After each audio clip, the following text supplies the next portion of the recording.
Welcome to Home, Space and Reason, a podcast about creating a home that thrives. Hi there, I'm Christina If you Browning, know your host. home could be so much more than it is, I discuss home functionality, aesthetics, and automation. I'm a realtor in Portland, Oregon, and a home functionality coach. I geek out on every subject imaginable regarding your home and yard, challenging you to think of your space differently to get the most out of every square foot. I pose questions for you to think through about your space and your reason. This podcast is all positive, offering you virtual fist bumps and celebrating every win. Remember, there's no such thing as perfect, but you can still aim for your best every day. Join me on social media by searching for the handle Space and Reason. Last Friday, I enjoyed a late afternoon happy hour with two lovely humans. And when the topic of gift giving came up and how sometimes painful it is, because many of us don't need what the gift giver is giving, then it's awkward. I mentioned the idea I had during COVID that went over so well that we've continued to use it even now, that we can have parties and we can gather. It applies to kids and adults alike. My friends suggested I do an episode about it, and personally I thought, well, it doesn't pertain enough to the topic of homes to justify it. But after further examination, they persuaded me that this idea, because it cuts down on the amount of accumulation of things in a home, pertains enough to warrant spreading the idea. So here we are. Who do you know that is struggling with what to do for an upcoming birthday? Share this episode with them. And thanks in advance for helping me to get the word out. We enjoy little bits of history in this podcast, so I wanted to read to you an excerpt from The Atlantic of an article titled "The Strange Origins of American Birthday Celebrations" by Joe Pinsker, which I'll link to in the show notes. It reads, quote, "The idea that everyone should celebrate their birthday is weirdly not very old itself. Not until the 19th century, perhaps around 1860 or 1880, did middle-class Americans commonly do so, and not until the early 20th century were birthday celebrations a tradition nationwide. In fact, the song Happy Birthday is not far beyond its own 100th birthday. Throughout history, there are scattered examples of birthday festivities around the globe, but the honorees tended to be either rulers, such as Egyptian pharaohs, or powerful members of an upper class. For a while, a similar pattern held in the United States. Birthdays were for rich people or national heroes. Americans celebrated George Washington's birthday, for instance, but for everyone else, a birthday, even if they knew the date, was just another day." End quote. I found another article in the Oakland Post online that informs us another part of history that influenced birthdays was the development of religious practices. Tawfiq Zaman wrote for LinkedIn that pagans believed evil spirits lurked on days of significant changes, such as a day where one ages a year older. The Greeks also believed each person had a spirit attend their birthday to keep watch. The Christian Church considered birthday celebrations evil for the first few hundred years of its existence for two reasons: the belief that humans were born with an original sin and the early belief birthdays were tied to pagan gods. Researchers have noted that various groups throughout the celebrations were self-centered and materialistic, took attention away from God, and were a bad influence on children. According to HuffPost, this perspective only changed around the 4th century when Christians began celebrating the birthday of Jesus as Christmas. End quote. It is no surprise that celebrating women's birthdays wasn't a thing until far later, a sign that men were deemed more important as we women hadn't woke up yet to claim our stake in the world as just as important. You're a human and I'm a human, and no one life is more important than another. When thinking of the mindset around birthdays, the same article later explained, quote, recognition of birthdays heralded the growing individualism that began to crest in Western culture during the 18th century. Besides individualism and consumerism, research touches on how birthdays could be the beginning of exaggerated anxiety related to life plans. A birthday can be anxiety-provoking since it provides a milestone by which individuals can compare their status, accomplishments, and appearance with other people who are the same age. Historian Chudakov said in his book, "It's kind of like a train. Are you ahead of time, on time, or behind time?" The other thing I learned from this article is that sugary cakes were only available to high-class people due to the luxury and scarcity of the necessary ingredients before the Industrial Revolution allowed quicker production of ingredients and products like cakes. The candles came from the Greeks. They offered moon-shaped cakes to Artemis as a tribute to the lunar goddess.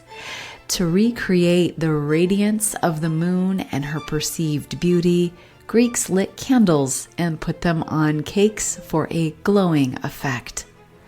Zaman said blowing out candles and making a wish was part of German celebrations originally invented by bakers. Kids got one candle each year they'd been alive, plus another to symbolize the hope of living for at least one more year. So now we have the cake and the candles. Turn off the lights and sing "Happy Birthday to You." In 1893, Patty Hill and Mildred J. Hill wrote the bass of what we know as a song they called "Good Morning to All." The version we all know today comes from a songbook published in 1924 by Robert Coleman. Coleman's version of this same song added a few extra lyrics to Hill's original song and quickly overshadowed the original lines. And that's the Happy Birthday song.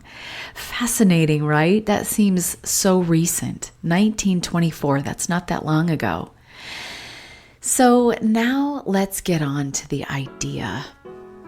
Imagine we're 8 months into COVID, and as we all can remember, when gathering wasn't an option, what do we do for celebrating a kid's birthday? Well, this is where my idea began, way back in 2020. I'm happy to report we can do the same for an adult today.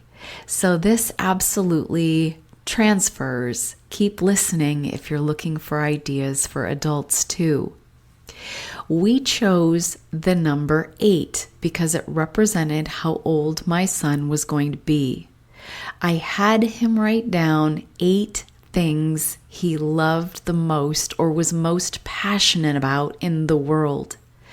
This includes subject matter, people, sports, games, topics of any kind, Tell me 8 things you love. I looked back in our family annual to get that list for you here today as an example. So for that year, his list was riding outside, video games, his best friend, pizza, animals, reading, Harry Potter, and sports.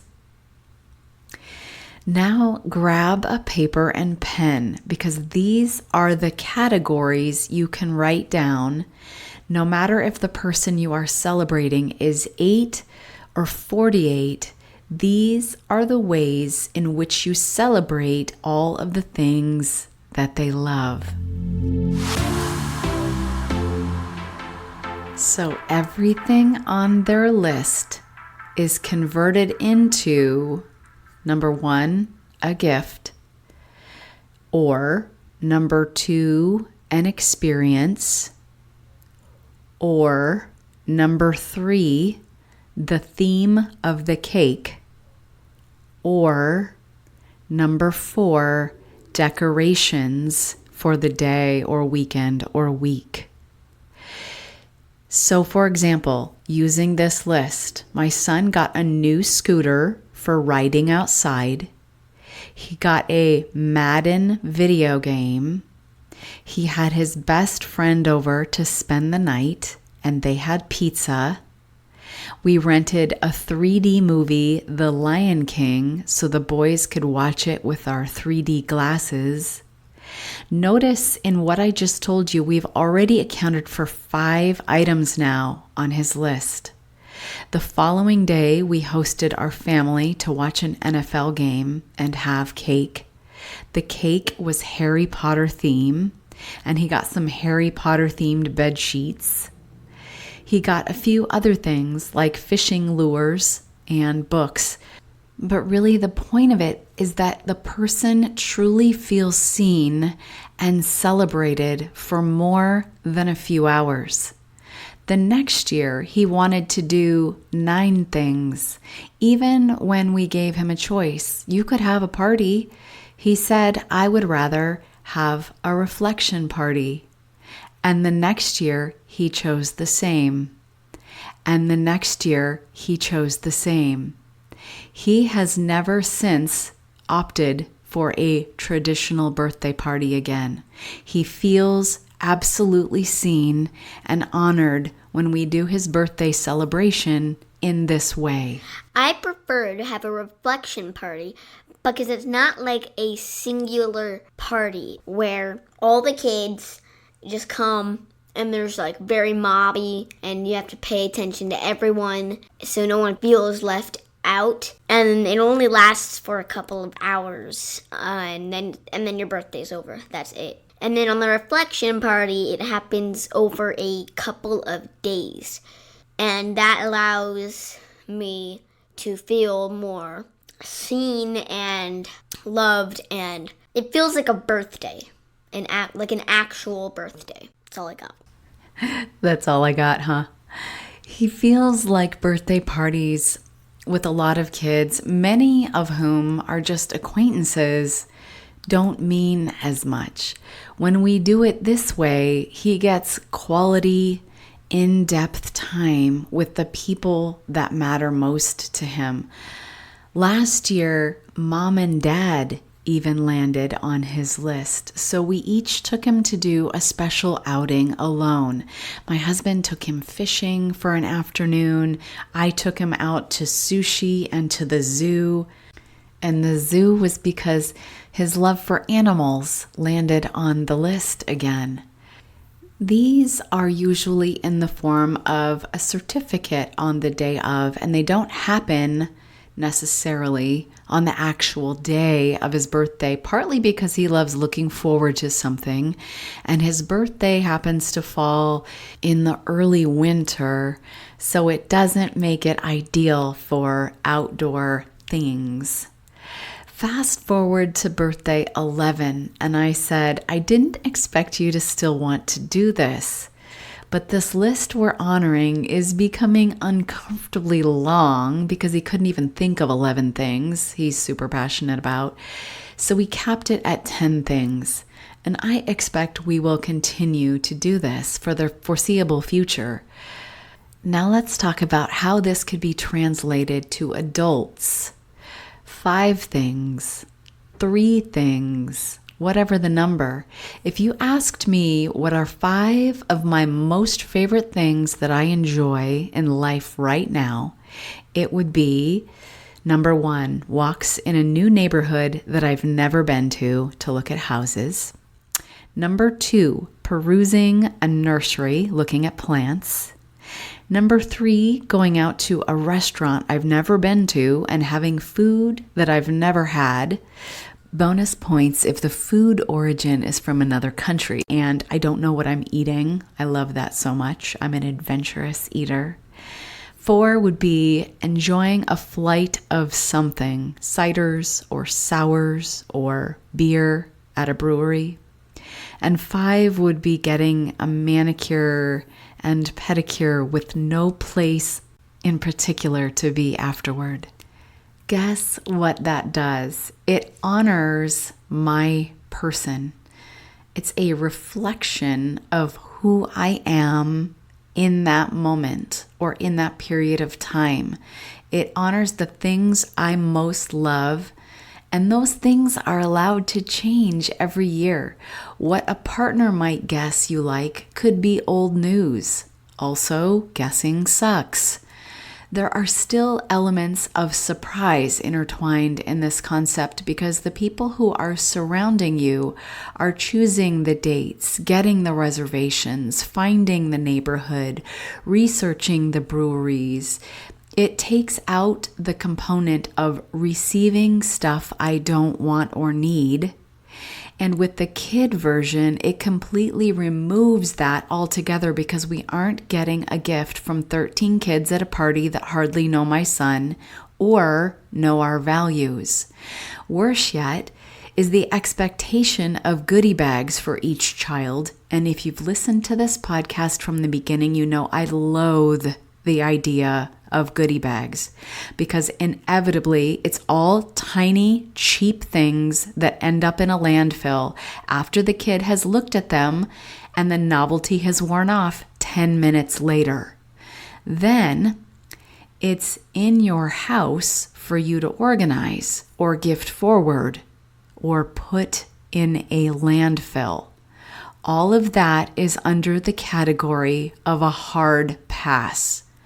No, no, and just no. Every parent who is at least minimally aware of the struggle our earth is experiencing right now hates when their kid brings home a goodie bag. End of rant. Good news, this idea of a reflection party removes that altogether. Next, if you want to make a really big statement, this concept still makes it possible. So if your partner has bubble bath on her list, it's up to you to make it special. Maybe you get a hotel reservation somewhere that has a view from the bathtub. Maybe you bring her brunch in the tub at home and she can enjoy it in peace. For my mani-pedi item, perhaps my best friend surprises me and shows up to get one with me. Maybe it happens at a day spa trip somewhere. The ways in which you can honor the items on the list are limitless. Maybe your partner lists steak as one of their favorite things, and you honor it by signing up for access to Masterclass online, which, by the way, gives them access for an entire year. And then together, take the meat cuts and quality masterclass taught by Chef Keller. And with it, you could go to your local butcher shop and he can choose what you'll grill tonight. Maybe a gift of Spiceology dry rub accompanies it. I love consumables for gifts. Nothing to clean, and it will get enjoyed over time and used up. To recap, settle on a number. Maybe it's however old your kid is going to be. Maybe it's always the same number for your family. 5 things, 10 things. Remember, this is not a list of gifts I want. It is a list of things I love most in the world. This could be a person. It could be a specific kind of food. It could be sports in general or a specific sport, soccer. What you do with that information is where you can get creative. You honor every item on the list with either a gift, an experience, decorating that way, or having the cake be in that theme. Each item on the list is addressed once, maybe even twice if it works out that way. For example, getting my son a Madden video game addressed his love for sports and video games in one gift. And then we had extended family over to enjoy an NFL game on TV and have cake. That was a secondary way to honor sports again. What do we call this? Our family calls it a reflection party because it kind of says, this is a reflection of me and the things I love most at this point in time. There is no guessing, and it eliminates the emphasis on consumerism and gifts. Yes, gifts are involved, but this concept is so much more than presents. It honors the person as a whole and everything that they are truly excited about at that period in time. A reflection party is truly a celebration of that person and everything that is important to them and everything that they love. It is the essence of that person. It is a reflection of that person. And although I came up with the idea in 2020 because we couldn't gather, my son has requested this every year since. And that means this feels more fulfilling. It feels better. It's less stressful. It's more enjoyable than a traditional kids party. And this will be year 5 of this concept. If you have Googled best birthday ideas or unique birthday ideas, you're not alone. Each year, most of us are tasked with trying to figure out a way to make our loved one feel special. And this concept honors them without making it so stressful. Now, although I only have one child, I would imagine this could come into play, especially if you have multiple children, because then the other children can get on board doing the activities that the birthday child deems most fun or most special. What do you do with sentimental things? Maybe you're looking at a stack of art that's come home with your kid. Is your home, basement, or attic being taken over by sentimental items, little outfits that are so cute you can't get rid of them? Do you find it hard to get rid of anything? Maybe you have no trouble getting rid of things unless it's associated with your child. How do you determine what to keep, and how do you let some things go? How do you organize things that are keepsakes? Episode 8, linked in the show notes, is all about sentimental items. I know they can be overwhelming, and you're not alone. From tips and tricks to questions to ask yourself about your space and your reason, you'll find a lot of value in episode 8. Another one you might be interested in is episode 18, Creating Spaces for Kids. I'll link that as well in the show notes. How many projects do you have laying around unfinished? As a realtor, I see firsthand that garages can get lost in unfinished projects. Guest rooms can become junk rooms where unfinished projects get closed behind a door. I read statistics that more than half of U.S. homeowners have at least one uncompleted home project. Unfinished projects can add stress to your daily life, especially when you see the unfinished projects laying around every single day and rendering entire spaces or rooms unusable. How do we finish what we already have started? And how can we prevent this cycle from happening again?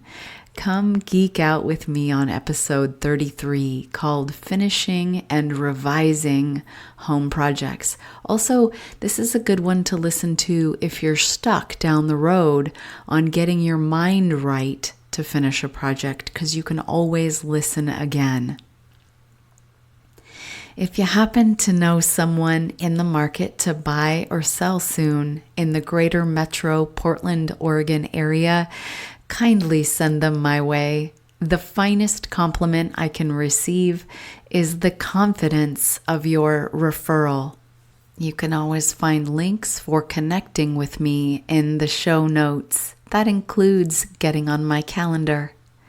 If you're enjoying this episode, do yourself a favor and subscribe to the show so new episodes are automatically queued for you. It's one less thing you need to go search for, reducing your mental load. Thanks for sitting in on this conversation about creating a home that thrives. I'll meet you back here for the next episode.